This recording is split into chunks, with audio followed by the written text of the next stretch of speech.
All right, g'day and welcome back to the Wing It Podcast, episode 17. Stewie Jew's number, famous number 17. Nearly legal. Nearly legal. Great year, 2017 when Crom lost the 20,000 or something. flag. Wow, 17's got a good number actually. Always go on 17 at the roulette table as well. Thanks to Stewie Jew. Ronaldo's first number. Was it really? There you go. There you go. Anyway. The more you know. The more you know. Enough about 17. What am I talking about? Welcome to the Wing It Podcast. Worst start ever. I'm keeping that in. Anyway, all right, Dogger, how you been?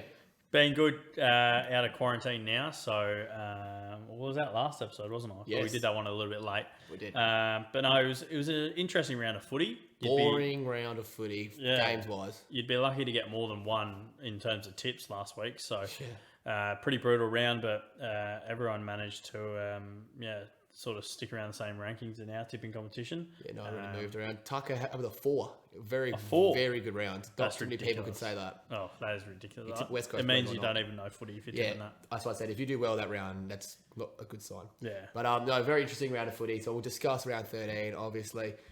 Players of the week, got a couple of young kids in there for this week. Yep. Do our preview and then finish up with our hot wings as per. But, and yes, just before we go on any further, podcasts are now back to every Tuesday. Because we know you love the Tuesdays. Yeah, quarantine's finished. I don't have a cast on, not that I mean anything, but anyway, we're all tip-top now. And we're in a new location, as for the YouTube listeners. New studio. Viewers. As you can see, we've got a few jerseys going on at the back. We'll try and make it, kind of like around the week. So Euros in the middle there with the Dutchies. So looking pretty good. Let us know if you want a bit of a Euro recap. Yep. We're both pretty into the Euros, the soccer championships. So let us know if you do want that as a bit of a bonus episode. 100%. All right, let's kick it off with our round 13 review. Geelong rallied late to finish off Port. Very late. Yeah, very late. Obviously, I was at the game. Frustrating game to watch. It was one of those games where it was just momentum swings for everyone. Port would kick 4 in a row. They kick 3. Would kick 3. They kick 4. That's what it seemed like anyway. And I thought then at the start of that fourth quarter, we had the momentum with us. And we kicked, first 2 goals of the last. I think we had about 11 point lead. And then, Geelong just decided to turn it on. And we didn't fire back. I mean, it's scary how much they can turn it on though. 3 goals in 57 seconds speaks volume, doesn't it? When Cameron and Hawkins are playing like that, there's no defence in the league that can stop that at all. No, I think they are now that they are after seeing that they are the team to beat. Yeah. And Dangerfield had a bad game, and they didn't even have their best player this year in Guthrie. So they're only going to get better. They're only going to get better once Danger starts getting the tank going again. Guthrie back in that midfield, it's a really worrisome, and I'm not keen for it. And I think they're going to be there very, very, very much there at the point at the end of the season. So. Hats off to Geelong. Not too much about Port. We just looked lackluster. Rosie was fantastic, kicking 4 goals in a quarter. But yeah, we looked good at moments, but we just couldn't sustain it for 4 quarters. So positives, but yeah, we lost at home. That's the main thing, unfortunately. Yeah, it was a great game for the what's it called, neutral viewer. So like myself, I think everyone really enjoyed the game, and yeah, each team had it won about 4 times. You're right with the momentum swings, which is one of the biggest momentum swinging games this year, I'd say. I've ever seen, yeah. And yeah, it was just an unbelievable game. And yeah, some of the young Port players really stepped up early in the game. Amon was good. Wines was good. Rosie was obviously really good. And then later in the game, Boak stepped up. It just wasn't enough, as you said, when Hawkins and Jezza are firing. There's not much stopping them. So Wines probably one of the best games of his career, I reckon. I think he'd still be a very, very good shout for 3 Brownlow votes, even despite the loss. I think he'd be very stiff to not get 2. He was the main midfielder on the ground. He was the most influential player everywhere. Might lose out to Jezza or Hawkins just because of their dominance. But picked up Boak's slack when he got the tag as well. 100%. So Ollie Wines was fantastic. He definitely got a Brownlow vote at least. Next game of the round, Hawks. I wrote Hawks found their cruise control, which they haven't found at all once this year, and they just cruised past the Swans. The Swans didn't even have any sort of bite at all. Who would have expected it? No one. No. I thought Swans in a bit of an avalanche. Yeah, I had money on Papley for 2 or 3. I thought, it's going to be a game where he's just going to carve up and Sydney's going to take over. Heaney couldn't find the pill. No. Papley didn't even score a goal first time this year. Really? He's the only player up until this week to kick a goal in every game. And banking. Well, right. Who didn't? I don't think Ben King wasn't that anymore. Anyway, but yeah, Pat Lee's, anyway, he's out of it now as well. So, but yeah, I mean, hats off to Hawks. My hot wing, Titch started it off very well with 34 disposals and 1 goal, probably 3 Brownlow votes. Yep, he had 22 going into half time. So yeah, he was electric to start off that game, wasn't he? But yeah, not much more down that game. No, yeah, it was just so unexpected. Don't know anyone that tipped Hawks.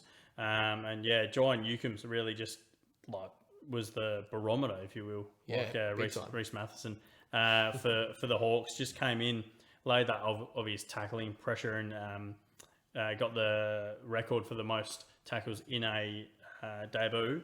But no, really just laid the groundwork for the rest of the team. It was just really setting the tone, and that's sort of what everyone else did in the team. Just went in hard and went in really tough. So impressive win by the Hawks. Don't think it's much of a sign of things to come. But no, impressive win nonetheless. And we were right about the Clarkson team. Yeah. Clarkson teams don't get sort of disrespected when they're in the limelight on those Friday night games. No, they don't. They didn't this week either. So, no, great win by the Hawks, but no, I don't see them keeping it up. No. Now, next game. We split our tips in this one. Freo were too strong at home for Gold Coast in the end. Gold Coast they had their positives. Yeah. And when you start any game 0-8, I think they might have been 0-9 if I'm honest. It's not a good start ever.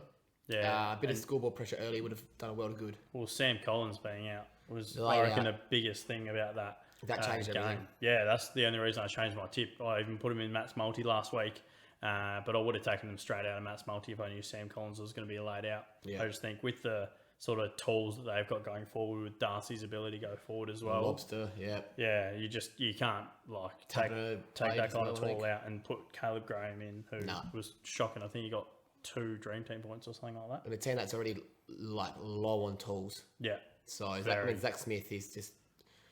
Burgess is one of their main tools. Yeah, and Zach Smith in the ruck is a bit of a hard watch. No disrespect, Zach Smith, but it's a bit of a hard watch. I mean, Darcy put on 132 on you, so... Yeah. Hard watch. But good win to Freo. Really good win. Much like the last game, though, I don't expect too much coming out. I mean, actually, no, great win to Freo considering the injuries they had coming into this game. You lose pretty much your best player, and you're losing your better defenders. You're losing everything, Brendan Cox and all that. Really impressive win, actually, because Gold Coast aren't a bad side, and they are pretty much back to full strength. Yeah, and Alex Pearce came in for his first game. Played really well. First full game back in, I think, 4 years. Yeah, because he only lasted 5 minutes in the first game of the year, and that was it. Yeah. And he came back, and he was the first defender this year to leave Ben King goalless. So there you go. Yeah, unreal game, and he was just a huge presence back there, I must say. So he's a good player. It's very impressive to see him like that. Fingers crossed he can keep his body right. One second. Just a second. And it cannot be that bad. That's better, hey? Yeah, that's probably it. Yeah, cool. That's way better. All right, cool. Oh, I should start with that. Because it's not getting any of the background noise. It's only getting just here. Now? Oh, well.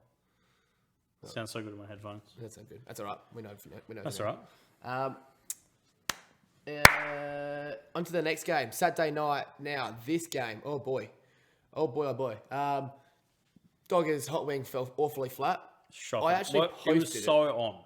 I posted that hot wing, I think, not just before the game. I think I did it just as the game had started. Because I looked up and I was like, 12, 18 zip. I'm like, I might put that up ASAP. Because it's going to look like it's going to be a good call. Well, sorry, mate. I sold you down the going path there, didn't I? You did. What did I do to you? 36 point lead the St Kilda had over the Crom. And they lost by 6. Shocking. How? Crows. Goalless first quarter. Scoreless. 15 minutes into the second quarter is when they got their first point. They didn't have a point. They didn't have a goal until about 7 minutes left in the second quarter, and still went on to win. That is one of the most miraculous wins I've ever seen by any side ever. It was ridiculous, and we were so hot in St Kilda. 100%. But the weather just didn't help St Kilda at all. Obviously, both teams put up with the weather, but Crows just adapted to it 100 times better. When the rain fell, Crows just got right on top of it, got right on top of the contested pill. Rory Laird started to get off the chain, and far out. Impressive win considering they were in absolutely no place to win it. Someone told me this today, their line for just Crows at half-time was 31 points. Wow. And they ended up winning by 6. Far out. That's nuts, isn't it? Mental. And their big dogs stood up when they needed them. I mean, Sloan was on, I think, four touches at quarter time. What? And I think it was only about 7 at halftime. It was because I had a couple of boys who needed him for 20, so I was watching him closely. And then I don't know what he ended up on, but he probably ended on nearly 20. But he stood up when the pressure was on, and he played a proper captain game. And yeah, I don't know what to say, but they were really, really good Crows, and it's hard for me to say, but very impressive. Yeah, very impressive. Ended on 19, Sloan did. So, yeah, 19. Yeah, it was just everyone came together. Like the forwards are firing, even if they weren't hitting the target, but they were just getting it through getting it to the bigs. In Phil Thorpe, McAdam, and Darcy Fogarty, and texted a little bit as well. But Riley Philthorpe, well-deserved Rising Star nomination this week, kicking that unbelievable winning goal when all hope looked lost when he missed everything. Did he not get it the round when he kicked 4 goals? No, he hasn't got one yet. Wow. Cozzy got it, remember? Because Cozzy kicked 4 in the same game. Yes. But no, all he had to do was hit a point about 2 seconds before and then couldn't hit one, and then goes and hits that. So, no, pretty good win by the Crom. We're giving it to him this week. Well done. Well done, Crom. See, we don't hate the Crom in this page at all. That's just a stereotype. It's not true at all. No, just showing our lack of bias that we have on the show. Right. So we don't mind the Crom. There might even be a Crom jersey back there. Who knows? Highly doubt it. All right, move on to the next game. North and Giants could not be separated for the entire game. Wow, draw. First draw of the year. They could be separated. They could be separated. Bloody, I mean, North were up at three-quarter time. Dare I say about 18, 20 points maybe? Yeah, it would have been. I think about 20-odd. And then, who was it? Someone kicked back-to-back goals. Yeah, Daniel Lloyd kicked back-to-back goals. So, Big Flynn, Matty Flynn, ended up taking a great contested grab in the forward 50 and then dished it off to Lloyd, who pumped one from outside 50. And then went in, took a great contested mark, kicked one from right in front. Then all he had to do was go and kick a point for them to win, and he would have kicked 2 goals, one straight himself for the win. But it just wasn't meant to be, even though some of the GWS players really stepped up, like Josh Kelly, his best game of the season. Yeah, game of the round easily, 152 DT points, and ended up having 2 goals and 39 touches. So absolutely massive game. And he willed that team over the line in the end. Yeah, it wasn't a useless 29 touches, or however many touches it was. It was he willed that team to get that draw 100%. Players like Taranto, Whitfield sort of went missing. They did. Taranto went missing big time. In the second half, He did big time. So, I don't really know what happened with GWS. I reckon it says a lot about their character, to be honest. They couldn't go down to Tassie and pull one out against North. But, geez, North played well. Hats off to them. Their midfield was unbelievable. And their use off half-back with Hall and Zeeble, even though there was a De Boer tag on Hall, no one actually told Hall that it was anyone tagging him because he had no idea. But no, a really impressive game from North. We're able to pretty much nearly pinch a win against one of the sort of more informed looking teams at the moment. Well, if you take out the game where Hall went down injured, and then the game's medical sub, I know it's a very, I saw this as semantic-based call, but he's averaging more than Jack McRae. Yep, 122.9. Yep, unbelievable. And I've never seen it. First it was Zeeble, and now it's him. That gameplay, no ball is literally like, we don't exit this 50 unless it's in his hands. It's like that, yeah. Or it's Zeeble's hands. And even now, Zeeble's dropped off a bit because it's Hall. It's like, it's quite ridiculous. I'd like to see how many kicks come out of that back 50 that aren't from those two. Oh, I reckon... It would be sub 20. I think it would be 50 plus between the two of them. Because they probably average 25 kicks each a game. Yeah, easily. To literally 5. I feel like it'd be something ridiculous like that. So... But hey, it's working. I said on the podcast a few weeks back, North Melbourne will. Everyone's saying, they're going to go winless. They're shit. They're going to win games this year. I said they'll probably finish the season, I reckon, 3 or 4 wins. A draw was very unlucky, but they're a good team. Jed Enson's back in 2 weeks, last I heard. They're going to win a few more games this year. Tarrant's back. That injury list is so bloody long. Yeah. Jane Stevenson's back playing fit again. They will be winning a few more games this year. I reckon they'll finish 4 wins pretty comfortably too. For sure. On to the next game. Kennedy pulled out some magic in the dying moments at Optus Stadium. Boy, was it magic. The Wounded Eagles beat not Wounded Tiger anymore because they've got them all back pretty much, Eagles. Richmond, they're a near full-strength side. Bar Prestia and maybe 2 others. I can't Lynch think of. and Lynch, yes. That's about it. That's about it now, considering how bad it was a few weeks ago. They're winning games. But the Wounded Eagles had much more bigger players out and they got the job done very impressively. Was Liam Ryan's kick to Josh Kennedy 15 metres? I'm going to call it 14.5. See, I reckon when it's teetering that line of 14 and a half, I think you just give it 15. But I don't think it was anywhere near that. Maybe it's because I hate the Eagles. Who knows? Maybe. But I reckon it was about 9 metres, maybe 9.2 metres at best. But Shouldn't have been played, but far out. Did he make the most of the moment? We know what umpires are like, though. Dying stages, inside 50, they choke on their whistles, don't they? They swallow them.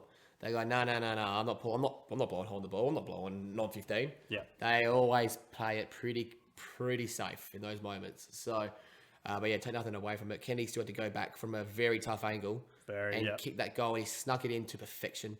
Unreal. No one knows that ground better than him. He is a marvel. And it just continues the argument. Is who won the trade? All those years ago, was it Chris Judd? Was it Carlton with getting Chris Judd, or was it the Eagles with getting Josh Kennedy? Well, it's not even close. You reckon Josh Kennedy? Well, he brings you 17 goals and a premiership, 700 goals, and a premiership. Exactly, and all Australians and the premiership. That's the main thing. And being a leader of your team as well. Judd never got that team past the semi-final. Yeah. So I'm sure he might have won a Brownlow. Probably, I'm sure he had all Australians. Well, he definitely did. But Carlton, you're talking about. Yeah, Carlton. Yeah, it's Judd at Carlton. So, yep, got the Blues behind us. But Kennedy won that trade. Oh, West Coast won that trade easily. Yeah, I think that will go down to the end of time. But I think just longevity-wise, I think you have to say that the Eagles ended up winning that one. Was there not another aspect in that trade? It was Kennedy and someone else? I don't know. Okay, anyway. I think they're just the main two stays of it. Yeah, it must be. And that now, on to the last game of the round. Yesterday, Easter Monday. There we go. Try that again. Queen's birthday Monday clash. The lackluster Demons, because you were lackluster. Truck didn't do he did have a bad game, but it wasn't, a takeover game. Clary probably had the worst game of his season, and it was still a good game, but it's by his standards. Your forward line with all these big heads looked very small. Yeah. Just not enough players stepped up. What happened? Well, Sam Wiedemann, first of all, should be dropped next week. Had 4 touches. Stinking game. 4 touches, all handballs. Useless. Not good, is it? 0 pressure acts, allegedly. And just not enough of our team showed up. Gorman was pretty good. Luke Dogger Jackson was fantastic. Probably the best game of his career with 21 touches, 2 goals and 7 marks. He was a shining light. Yeah, he was fantastic. But yeah, as you said, Clary wasn't good enough. Petrarca wasn't good enough. And if we're going to play deep into finals, we can't have those players going missing. It's just going to really hurt us. But no, I did think we were going to lose this one. Said it on the podcast last week. I thought they'd play the heart out for Buckley, which they ended up doing. So really not too surprised there. Probably one of the hardest games to play this season, in my opinion, just with a coach like Nathan Buckley going out and players like Pendlebury and Steel Sidebottom able to step up. Said Pendlebury would have a great game and end up winning the medal. So most of the ground too. I think we called that as well. So most touches, yeah. Great game by Pendles. Yeah, fantastic game by him, but lackluster, as you said, by the Demons. And yeah, just hope to see much better next week. Not next week because we got the bye, but in the year, we will see better next week with nothing. But no, in the weeks to come, we just really need to tighten things up and not go into games so big-headed, because that's now 2 games we've lost to sort of bottom 4, bottom 5 sides. If you're going to call them both that, but yeah, they are. Yeah, they are. But yeah, just need to get our head screwed on and not go in so arrogant to games. Admittedly, into your defence, and I wind backing you up here, the teams you have Vosu in Pies and Crom are probably 2 of the best teams we've had in the bottom 6 half. Yeah. They're not your standard bottom 6 teams. Like Crom have shown they've been Geelong, they've been you guys, they've been St Kilda. They're not a bad team. Yep. And Collingwood's last 4 weeks, they had a win over Crom. That form line stacks up. They've obviously beaten you now, which is a huge win. They lost to Port Adelaide by 1 point, which they should have won that game. They lost to Geelong by 10. Yeah. They're actually putting on really good football the last 5 weeks. It's a shame that Bucks is leaving. Get rid of their coach. Because it's just like, you've just figured it out. I mean, the first 6 weeks were deplorable, but you've just figured out since 7, 8, 9 onwards, all right, where your strengths are. You go into a bye now, you get Grundy back. They're doing this without their best and most expensive player. True, yeah. They're actually not a bad side. I mean, I'm not saying... And without Taylor Adams as well. They're probably out there without their best 2 players. Yeah. It's nuts. So I take my hat off to Collingwood because they can turn that around. And DeGoey showed us a glimpse of how good he can be. Stiff not to win the medal. Yeah, Maynard even stiffer not to win the medal. Yeah, but he was fantastic. He was everywhere and huge. But Pendle's always well deserved. I'll never take a medal away from him. But yeah, that's it for the rounds. Not too many games. No. Obviously, less games this week, so it should be even shorter next week. But our wing it player of the weeks. Have you sent it? Yes, we do. I'll go first. I like yours. I really like your choice. It's a bit of a no-brainer, but Newcomb from Newcomb. Yeah, Newcomb. John Newcomb from Hawthorn. Obviously, we touched on that just before earlier. He finished the game with 14 tackles, most by a rookie ever in their debut game. Had the most by a rookie ever in a debut game. It was like 3 minutes into the third quarter. Really? He's probably got the most for a rookie ever, for being honest. Yeah, probably has, yeah. Even, you take out the debut part, probably. Do you know who was joint second on that list? I did know, but enlighten me. Josh Dacos. Right. Don't think he's laid 10 tackles since. No, I was very confused by that. That is, I thought you were like a Dunkley or something. You'd assume. There you go. Josh Dacos. But no, Newcomb, great game. 14 touches, I think, to go along with his 14 tackles. Probably everyone's favourite player in fantasy world right now. He's 170k midfielder. Doesn't even have a photo. Doesn't even have a photo, and he'll have 55% ownership before you know it. Yep. So hats off to Ty Newcomb. I really like what Hawthorn are brewing at the moment with their youngsters. Off halfback flank, they've really gone and focused on halfback flankers and then that contested pill. Yeah, midfielders. Which is what wins premierships. I'm not saying they're going to win a premiership. And we haven't even seen like Downey, for example. He's another one who's a real contested ball. I like what they're brewing down there. They've forgotten about the forward line, and they've just gone, draft a tall forward here and there, whatever, but not really caring about it too much. But I like that, and I always back in Clarkson to know what he's doing, and I think Sam Mitchell does too. So, even Cozzy and Lewis and O'Brien up in that forward line as the tools, they can do a job up there. They can do a job. They don't like them. I don't think they like any of them. No, probably I think Cozzy probably the most, just because he's still so young. They don't like O'Brien or Moore or Lewis. I don't like any of them. I don't think. But they're like, you know what? We don't need to love him. Just chuck them all in there, so who does the best, and then pull that one out. Exactly right. But no, Clarko knows what he's doing. So well done to John Newcomb, our Wing It Player of the Week this week. On to yours. Yeah, so my Player of the Week, this bloke's ended up getting, I believe it's 5 weeks in a row of 30 touches or more. And yes, it is. Who would have thought it? I did want to mention that Judd versus JJK trade before. Yeah. Because it sort of ties into my Winger Player of the Week. This guy was traded for Charlie Cameron, and it looked like it was... Was he part of the Cameron trade? Yeah. So it looked like he was getting... or looked like Crows were getting a bag of chips back for Charlie Cameron. Yeah. But he's turned out to be the Crows' easily second best midfielder and one of their best players in the team as well. So was that a three-way trade or something, was it? No, he was from Brisbane. Oh, rightio. You actually don't have Ben Keys, eh? Yeah. No, so I think he's from Noosa originally. There you go. But yeah, so Player of the Week, Ben Keys. Look at that, a Crom Player of the Week. Yeah, see, we love the Crom. We do love the Crom here. And I tell you what, come the end of the season awards, Ben Keys would be probably a top 3 favourite for most improved players, I think. He's gone from a sort of last year as an outcast in that midfield, seen as a bit of a tagger mid-season, and then started getting lost to the pill later on. But this season, just shown he's a brutal contested ball winner, great clearance getter, and just a tough nut in there with tackling as well. And hats off to all those who picked him in DT at the start of the year. Bigger brain than I have. Unbelievable pickup. So, no, but Ben Kay's been elite this year and well-deserved Player of the Week. Probably top 10 in DT points for the most block for the players, I'd say. If not, probably would high. be. I think it's 840 odd K. So, anyway, all right, moving on to next round, our preview. 5 games, is it? 1, 2, 3. 5 games. Jeez, going to be 6 this week. It's going to be a bit of a hard weekend, isn't it? Not much to do. Yeah, there's Friday night game and then 3 Saturdays and then one Sunday. Great. Anyway, Friday night, game of the round. Thank God this Friday night's a good one. Cats and Dogs. Cats 7.5 point favourites. I cannot wait. Is it raining? I don't know why. Raining Cats and Dogs. No, you're right. Anyway, down at GMHBA, so I think minus 7.5 is a little bit low, actually. Yeah. At first I went, now I think about it. I think Cats win this by about 15 odds. So I'll be taking Cats and their line pretty comfortably for me. Yeah, I was pretty keen on the Dogs in this one. Obviously, the Dogs have been really highly rated this season, but not been good in their last few weeks. So they had the bye last week, then they scraped past Freo a couple of weeks ago, and then I think they might have even copped a loss before that. So, yeah, they're not looking too good in terms of form. Geelong have come back, and you convinced me before. No, I think they beat you, didn't they? Oh, no, they lost to us, that's right. How could I forget that? Yeah. But, yeah, I completely agree with you. This is probably the best that we'll see Geelong. They're fresh. A lot of the players haven't played off the bye. They're getting Guthrie back, their best midfielder. Yep. They're getting Danger probably way more time than he had last game. And everyone's just a little bit fitter. And then you look at the Dogs, they don't have Dunkley, they don't have Trelaw, as we know.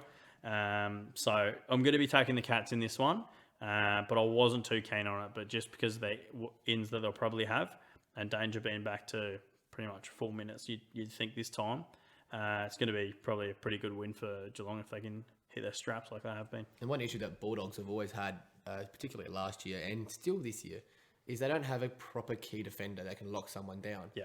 Keith, an intercept marker, and then the rest of their defenders are like makeshift intercept markers who are playing. Crozier, Gardner, just thrown in. These are makeshift defenders, and you're coming up against a forward line that, at one given moment, can have Patrick Dangerfield, Gary Rowan, Tom Hawkins, and Jeremy Cameron. And then you've probably got Luke Dalhouse running around at their feet and Sean Higgins. Yeah. That's not okay. And like you saw last week, how much they dominated a team that doesn't really have a true key defender in you guys, actually. Yeah, with Cleary out. No, like with Cleary out, you don't have a lockdown defender in there. You got Alira, who's that intercept marker like Keith is. And TJ can play it, but you can't take two of them. I was going to say, yeah, TJ, even a little bit undersized as well compared to those boys. So, I think Keith and Gardner and Crozier and whoever else is back there are really going to have a hard time just controlling them. I think anyone this year is going to. When they play the Demons again, I don't know who goes to Cameron. I don't think it's Lever, but maybe Harrison Petty and maybe May gets Hawkins. But we'll see how he goes. It's going to be scary for anyone coming up against them in finals. But yeah, I'm going to be taking the Cats here. And I'm going to assume this game will be played at GMHBA. Not sure what the COVID deal is in Victoria right now. It's all right. Oh, down Geelong, it's fine. That's all right. But Victoria only had one new case yesterday, allegedly. That's a relief. All right, now on to the next game. Saturday game. I thought it was Saturday night. Anyways, next game, Saturday. It might still be Saturday night, who knows. Suns and Port. Port are 7.5 point favourites. I would usually say 7. I thought you said 7.5 before. No, 7. I was going to say it's ridiculous. Yeah, no, 17.5. I would usually say that's too big for an away game in Gold Coast because I do rate Gold Coast. But I think Port have to respond again. We've been saying this a lot now, and we do tend to respond when we have to. And the thing is, I've backed Gold Coast in a lot this year, just like Carlton, and they've failed me more times than they haven't failed me. So now I'm starting to think they just actually aren't that good. So, I think Port win this. I think Port cover the line pretty comfortably too. Yeah, no, I can't see Port not covering the line in this. That's loud, isn't it? Oh, fucking hell, that is. I don't see Port not covering the line in this, as they showed last week. They can as Gold Coast showed last week, they can just get pumped by sort of tall defenders and especially ruckman pushing forward. So people like Laddams, when he's playing in the ruck, he's just going to push forward and probably take a few easy marks like Sean Darcy did on the weekend. So I think Port will probably just flog him here and flog him in the midfield especially. So it will be a very testing game for Gold Coast. And it's, do you know what's interesting? Stewie Jew has probably won like 20% of his games, and his contract's never under scrutiny. I never. And they're not really improving. He might be the safest job in the AFL for no reason. Yeah, but I love Stevie G, so same. I would never say a bad word about him. But and I understand he's building a great culture there, as we saw in the Amazon Prime documentary. Yeah. But no, I just don't understand why his job's never under scrutiny. Anyone else loses like a game less than they lost the year before, and their job's under scrutiny. So, hopefully a lot of the players can learn from this, because I think it'll be a fair shellacking. So. Lies step back as well, which is probably the worst thing that could happen to Gold Coast, is getting a good ruckman back. So, against them, sorry. Next game, North and Brisbane. Brisbane 33.5 point favourites. I'm taking North's line. I love it. Dane Zorko out, Ryan Lester out. Not saying Lester's a huge out. Hopefully Madden in. Madden is suspected in. Hopefully. So, that's huge fantasy, and I need that. But Dane Zorko out, which is huge. Probably their most important player in terms of everything. Midfield, going forward, kicking goals, just that link up, man. Link up and just being a captain, of course. So I'll take North line, and because it's down in Tassie as well, which is complete opposite conditions to what Brisbane may or may not be in Tassie. May or may not be in Tassie. All right, if it's in Tassie, I'll definitely take their line. But Brisbane will win this game. Yeah, no, I think Brisbane will quite easily win this, and I think they'll even win it by the line. So Brisbane 40 plus definitely isn't out of the question here. I just think they're just hitting the straps, and they're so good, Brizzy. They didn't show what they could have shown against the Demons when they lost to us. But I just think, they're hitting the straps, and players like Neil coming back now has got a rest as well, and players like McCluggage and Lyons can go in there and really patch up where Zorko sort of, the holes that Zorko leaves. And also Zach Bailey showed that he can sort of be that half forward. Yeah, he can go forward, kick goals and go in the midfield and be a contested bull. So I'll be taking Lions in this one. I don't think Zorko's the biggest loss for them, just in this game, obviously. But, so Lions in this one. On to the next Saturday game. GWS and Blues, 8.5 point line. I think I said weeks ago I would never touch Carlton again because I hate them. I hate them with what they've done to me this year. And I won't be taking them again. I'm taking GWS here, and GWS line. They had a wake-up call last week against North, I think, and 8 points is awfully low considering Carlton haven't proved nothing. So GWS for me, and I'll take that line too. Yeah, Carlton coming off a bye. A rest that they probably needed. That was a pretty tough game against West Coast. They'll have Harry Mackay back, which is pretty good. Didn't even miss a game with that concussion. No. But GWS have Phil Davis back this week. So really? Yeah, that's huge. So that's huge in my opinion with that Harry Mackay matchup. And also Haynes is hitting his straps. So he had 14 marks last week. As he should. That's the play we've come to know from Haynes. Exactly. So I'm going to be taking GWS in this one back at Giants Stadium. I think it probably should be $1.90 a piece, to be honest. I feel like this is a bit of a grudge match, and it will be that way. I think it'll be really close, so I wouldn't take GWS at the line. But I'll be taking them for the win at home. Last game, the only Sunday game, Hawthorn and Essendon. This should be a good game, I reckon. Do you want to say 2 weeks ago, it looked like a stinker coming up, but Hawks played really well, and that's why the bookies are rewarding them with only an 11-point line for Bombers. Yep. And I think Bombers blow that 11-point margin out. I think that's well under. It should be at least 21 for me. 18 to 21 is what I would put the line at. So Bombers at -11, love it. Devin Smith should be back. Sam Draper should be back. Big ins, been their spine coming back for Essendon, and they've been winning without them anyway. And Dylan Shield potential back. Really, they've rushed him back a bit because he was like 2 to 4 weeks not long ago, and now it's like okay, now he's thinking about because they need someone to get on the floor and get a contested pill, don't they? Yeah. With McGrath out. Exactly. So she'll potentially back as well, which without McGrath, that is a big in. With McGrath, I'd say it's bad in. I'd say it wouldn't even be in. Yeah, because I don't know where to put him. Yeah, but Essendon for me, Essendon at the line. Yeah, I'd be taking Essendon at the line. I still think it's going to be like relatively close game, but I think the Bombers players are going to be pissed off after the Dreamtime loss to Richmond. Yeah. So they sort of ended up getting embarrassed in that game late on, even though they were right in it. So I think the Bombers will come out with a point to prove, and they could really lay it on them here. But I'm going to be taking them probably by about 20 points or so. Agreed. Hopefully, John Newcomb can chuck up another 20 tackles or something. That'd be nice. I hate to know what his break even is this week. -8 probably. After this week, it'd be even worse if he was another good score. Even better, sorry. Now, on to Matt Multi. Yep. We have a winner this week after another disappointing week? Well, have you won one yet? Sad news this week. Have you won one yet? Sad news this week. Okay. We're going to retire Matt's Multi. No, only kidding. It's your favorite segment. So why would we retire it? All right, I'm sorry. I left you in too much suspense there. But no, we got a ripper this week. So we can't even win 2 legs last week. So why not double it? Let's go 4 legs. May as well. So I'm really liking some this week. I've even put some research into it. You don't put research into it normally. I just do it sort of off the cuff normally. I can tell by your results. Yeah, exactly. But this week I'm really putting time into it. I was in quarantine, wasn't able to work, so I need a bit of cash this week. So I'm providing you with a real winner. So this week we're kicking it off with Gold Coast versus Port Adelaide. We're going to be taking Ollie Wines 30 touches in this one. So that's going to get you $1.70 worth of value towards your multi. Absolutely huge. I'd even be taking his line over, which will be about 30.5 in my opinion. But it's not out yet, so who knows? To be decided. Then in the next game, I'm going to be taking Daniel Rich for 30 touches against North Melbourne. Love it. So North Melbourne give up the uncontested pill, and they've given it up to Backman lately as well. So I can see Rich easily taking the 30 out here. You saw what some of the GWS players were able to do coming around the back last week.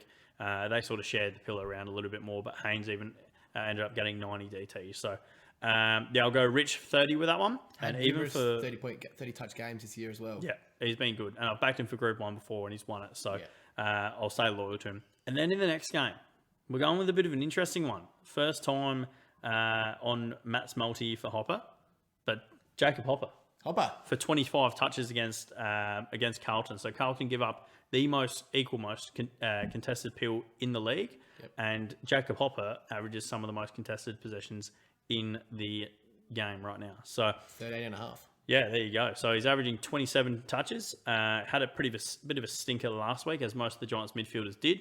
Yeah. But I think he bounced back this week with 30 potentially, but I'll get him for 25 this week. And for the last leg, I think Cam and I were trying to work this out. Yes. Who is going to go into the midfield for Andy McGrath? They need a contested ball winner in there. They need someone who's got the midfield experience, got the minutes with those current midfielders, and the only man there is Langford. He has to be the only one. Cole Langford been outstanding this season. Best month of his career by far. He's absolutely tearing up. I reckon he had 30-odd touches against Richmond last week or 2 weeks ago. Coming off a rest, I think he'll be thrown straight into that midfield at most of the CBAs. Just has to be. It has to be. There's no other option. No. They're not going to chuck Heppel back in there. He's doing too well off the half back. Yeah. So might see a little bit of Heppel, but not too much. I think Langford for 25, absolute juice. So we're going back-to-back weeks with Ollie Wines, 30. Didn't let us down last week with the under, but now we're taking him over. And then we're going Daniel Rich for 30 touches, Jacob Hopper for 25 touches, and Cole Langford for 25 touches. And that comes to $15 odds. You could boost that up to nearly $20, wouldn't you? Huge. Whew. Fantastic mass multi this week. We're getting a winner, and you already know it's on. Thank you. There we go. That was awkward. Anyway, well done, mate. Well done, right, mass multi. Good. You on this week? Yeah, I'm on that week. I'm on this week. And everyone in the... I feel like I helped you this week, so I'm more into it. I did. Everyone in the boys betting, whatever it's called, Bet with Mates. Yep. I've already put her on for us, so don't worry. Picked a winner this week. It's going to be huge. It's fine. No, I'm on it this week because, like I said, I helped you this week. So, yeah, Dogger came needing some assistance. When did you help? With Rich. Anyway, so he came to assistance after going 0-14 in Matt's Maltese. He needs some help. Anyway, let's finish up with our hot wings. I'm going to go with my hot wing first. I love yours this week. It's I like fantastic. my hot wing too. I was going to go with my initial hot wing was every away team to win, but then I realised Carlton were in that, so I had to back out, and I hate Carlton. Sorry, Gov. My hot wing. The last game of the round on the Sunday Arvo, Essendon and Hawthorn. I'm going to say 4 players will have 35 plus touches. Huge. That'd probably be the first game that would happen this season? Oh, would be one of the very few times it's ever happened, I'd say. It wouldn't be too many times, I think, with 4 players plus 35. 35 is a fair effort. So, Titch, I've said last week's hot wing will be getting 40 on here on out, so he's one. Parrish has been playing the best football in the AFL pretty much this season. So, Parrish... Zeret will get his 35 with the injury to McGrath. He's going to have to get 35. And then the fourth one, that's the thing. Who's the fourth player to get 35 touches? It could be O'Meara. Cole Langford. Could be Cole Langford. The boy. It could even be a Heppel. We've seen him in that Anzac Day game. I think he had 31 or something in the Anzac Day game. And he might go back into the midfield. So that might free up Ridley. Fantasy. No. But yes, that's my call. 4 players to get 35 plus touches in a Hawthorn Essendon game. So I wonder what that's paying in a multi. Be huge. Big money. But you'd have to pick the players, obviously. It's 30. Can you do 35? You can, yes. Yeah. Maybe even ask for a BYO market of just 4 players to get over 35. Should be a thing. Camp's Hot Wing Weekly. Our Hot Wings. Be pretty cool. It would be. Sponsored by Sportsbet. No. Sponsorship is still up for grabs this week. Yes. But no, my hot wing this week, I'm going to stick true to Matt's multi. My first hot wing of the week is Matt's multi will get up. That is about as hot of a hot wing you can get. Added an extra leg this week and still think I'm going to win it. But see how we go. If we win it, it will be all over our social medias. You won't be able to see anything else on social media this weekend. You'll be bombarded. But no, I'm going to go with Jacob Hopper, most disposals for the GWS versus Carlton matchup on Saturday night. Should be a really good game. I think it's a great Saturday night game. But yeah, I think Jacob Hopper just going to tear it up after a shocking week last week. And I think Tim Taranto is going to cop a bit of a tag. So I'll be going him for most disposals. Odds are not out yet. And I want to say, with Whitfield back in the side and playing, Kelly's huge week last week. Don't tell me he'll be group 2. And the way that Taranto's been dominating, he should be the 4th favourite. And he should be paying... $12 maybe. I think he would even... I mean, if Pendle's paid 21, I think he might be around that 21 mark as well. Maybe. So just because of how dominant that Kelly last week, just going to put him back to favourite. Yeah. Taranto will be just behind him or just in front. And Whitfield's will be like $6-7. And then if Whitfield 6-7, you've got to put Hopper at 14 plus. And they'll have like a Walsh is like a $3 favourite. Yeah, exactly. Walsh should be in there too. Yeah. Cripper's always like $7 or $8 in there as well. Doc's in there. Yeah, so that's a big odds. It could be huge odds. It could be upwards of $20. You're hearing it here first. Yeah. But we'll have to find out what they put it up for. I'll be hopping on straight away because they're always listening. Hopping on. Hopper. Love it. Oh, hop on the Hopper. But no, should be a great game, and that's going to be my hot wing for the week. Watch out for that Saturday night. And quick disclaimer, my hot wing, if you put in Cole Langford with the 3 other players, it comes to exactly 99 to 1 odds. So there's something in that. Is Cole Langford paying $11 for 35? Yeah. And that's the next closest free money. is O'Meara at 8. That's free money. The 3 other players at $1 to $2.50. So wasn't that so spicy? It's pretty much one player to get 35. It seems spicy in my head before I put it on to sports, but it won't even happen. No, it would happen. So unlike you to play it safe on hot wing. Yeah, so chuck a few bucks on that. 99 to 1, love it.